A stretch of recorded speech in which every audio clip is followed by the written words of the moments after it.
Oke teman-teman, kembali lagi bersama saya Mikael Rodrigo Barus di channel Mikael Rodrigo. Di sini saya membahas tentang pelajaran IoT, yaitu alat-alat yang digunakan dalam Internet of Things. Oke, langsung saja saya membahasnya.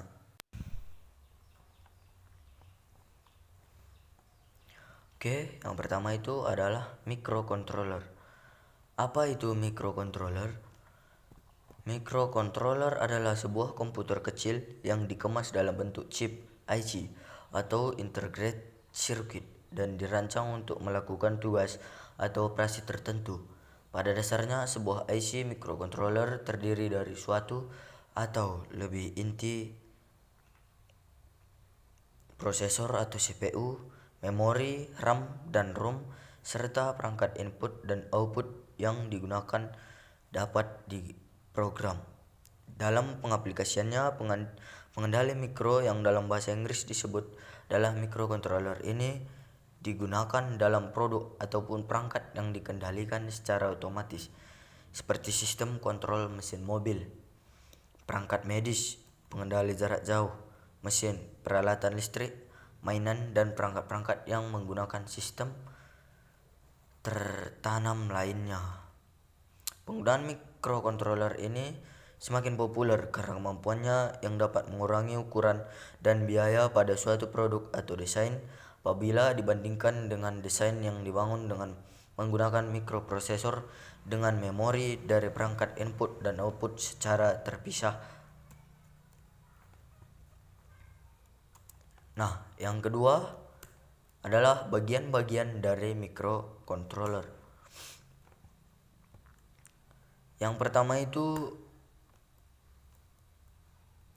adalah unit memori. Memori adalah bagian microcontroller yang berfungsi untuk menyimpan data. Ada 3 hal yang perlu diperhatikan. Yang pertama itu adalah alamat, adalah lokasi tempat memori berada. Kedua, data adalah isi dari memori yang diakses. 3, jalur kendali adalah jalur yang berisi tentang perintah CPU. Menurut kinerja RAM dibagi ke dalam 2 bagian.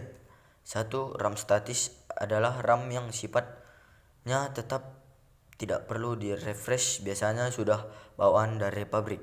Kedua, RAM dinamis, RAM yang memerlukan refresh setiap waktu, biasanya perlu mengontrol setiap bekerja dengan baik. Jenis ROM ada 4. Yang pertama, ROM pabrik, diisi oleh pabrik pembuat dan isinya tidak bisa diubah. Yang kedua, PROM, program ROM. Yang ketiga, UV EPROM, ultraviolet erasable programmable ROM. Yang keempat, EEPROM, electricity EPROM. Yang kedua adalah CPU. Tugas CPU adalah pengendalian utama microcontroller. Di CPU terdapat ALU dan CU seperti di gambar. Yang ketiga, bus, jalur yang menghubungkan unit-unit. Ada 2 bus yang ada dalam microcontroller. Yang pertama bus data, yang kedua bus alamat. Nah, yang keempat adalah I atau O, input output device. Fungsi input output device digunakan untuk mengontrol menerima data dari lingkungan luar ke dalam maupun dari dalam ke luar. Yang kelima, pembangkit clock oscillator. Rangkaian oscillator pada microcontroller berfungsi sebagai penyedia clock. Oscillator adalah alat yang mengeluarkan frekuensi atau clock atau frekuensi tersebut untuk membangkitkan microcontroller atau jantung microcontroller. Nah, yang keenam, unit timer atau counter. Timer digunakan untuk keperluan menghasilkan delay atau waktu tunda yang berfungsi untuk keperluan operasi pewaktuan dan kontrol, mencegah pulsa, mengetahui keberadaan proses yang sedang berlangsung dan sebagainya, seperti di gambar ini. Yang ketujuh adalah komponen tambahan. Komponen tambahan yang berfungsi tambah pula. Contoh ADC, analog to digital converter, yang berfungsi untuk mengubah analog ke digital. Program perangkat lunak. Microcontroller adalah program yang harus dijalankan menggunakan program. Program inilah yang berguna untuk microcontroller.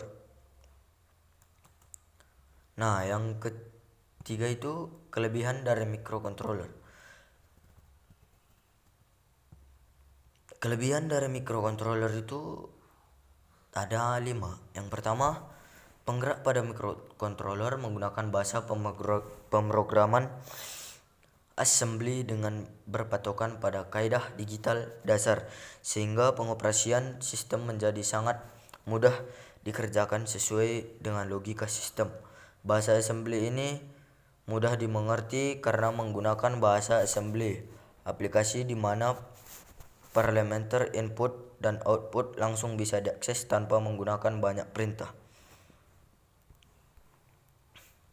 Desain bahasa assembly ini tidak menggunakan begitu banyak syarat penulisan bahasa program seperti huruf besar dan huruf kecil dari untuk bahasa assembly tetap diwajarkan. Microcontroller tersusun dalam satu chip di mana prosesor memiliki prosesor, memori, dan I/O integrasi menjadi satu kesatuan kontrol sistem, sehingga microcontroller dapat dikatakan sebagai komputer mini yang dapat bekerja secara inovatif sesuai dengan kebutuhan sistem. Sistem running microcontroller berdiri sendiri tanpa bergantung dengan komputer, sedangkan parameter komputer hanya digunakan untuk download perintah, instruksi, atau program. Langkah-langkah untuk download komputer dengan microcontroller sangat mudah digunakan karena tidak menggunakan banyak perintah.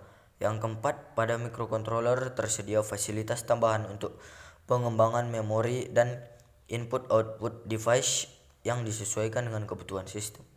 Yang kelima, harga microcontroller lebih murah dan mudah didapat. Nah, yang keempat yaitu sensor. Apa itu pengertian sensor?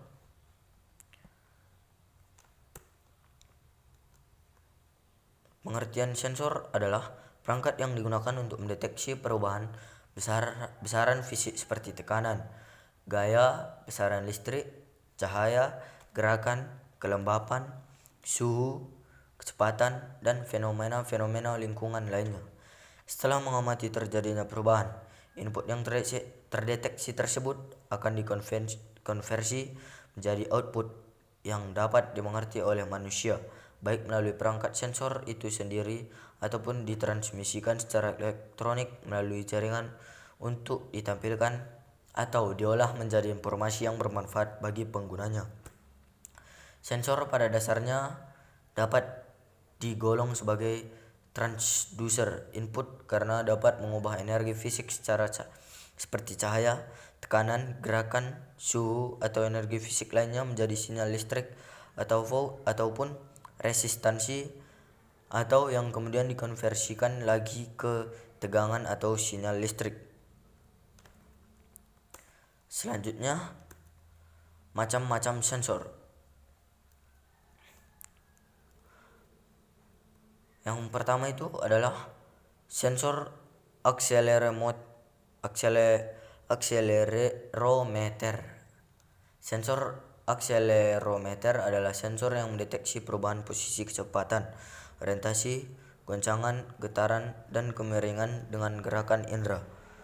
Akselerometer analog ini dapat digolongkan lagi menjadi beberapa yang berdasarkan variasi konfigurasi dan sensitivitas. Berdasarkan pada sinyal keluaran, akselerometer analog menghasilkan tegangan variabel konstan berdasarkan jumlah percepatan yang diterapkan pada akselerometer.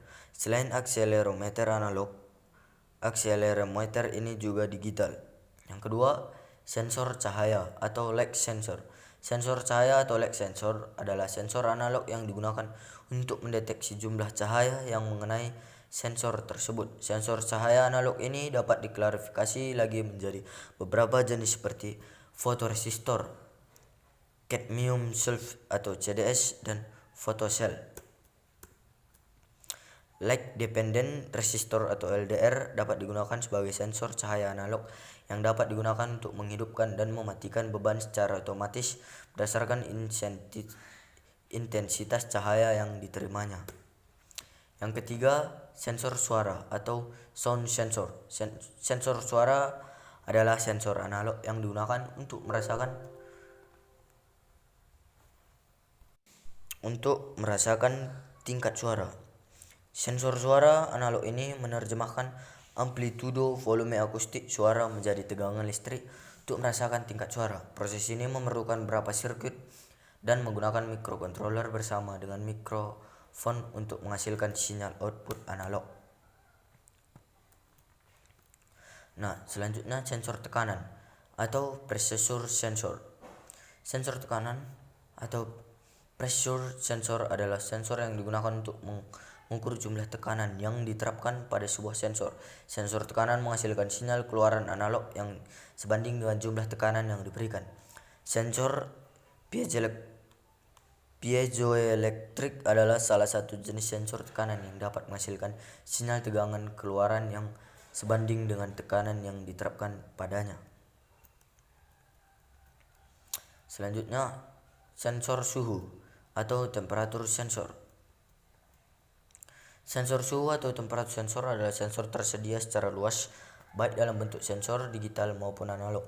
Ada beberapa jenis sensor suhu yang digunakan untuk aplikasi yang berbeda. Salah satu sensor suhu adalah termistor, yaitu resistor peka termal yang digunakan untuk mendeteksi perubahan suhu.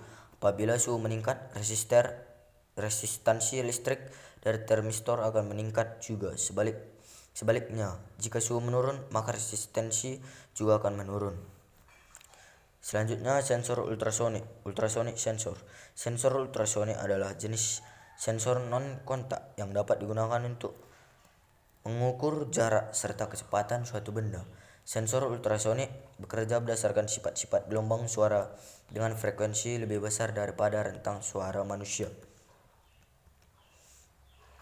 Selanjutnya, sensor giroskop atau gyroscope sensor. Sensor giroskop adalah sensor yang digunakan untuk merasakan dan menentukan orientasi dengan bantuan gravitasi bumi.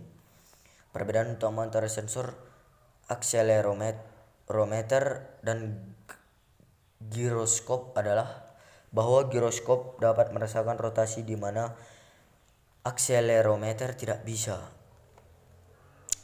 Yang selanjutnya, sensor efek Hall effect sensor. Sensor efek Hall atau Hall effect sensor adalah sensor yang dapat mengubah informasi magnetik menjadi sinyal listrik untuk pemrosesan rangkaian elektronik selanjutnya. Sensor efek Hall ini sering digunakan sebagai sensor untuk mendeteksi kedekatan atau proximity, mendeteksi posisi atau positioning, mendeteksi kecepatan atau speed, deteksi pergerakan arah atau direksional, dan deteksi arus listrik atau current sensing.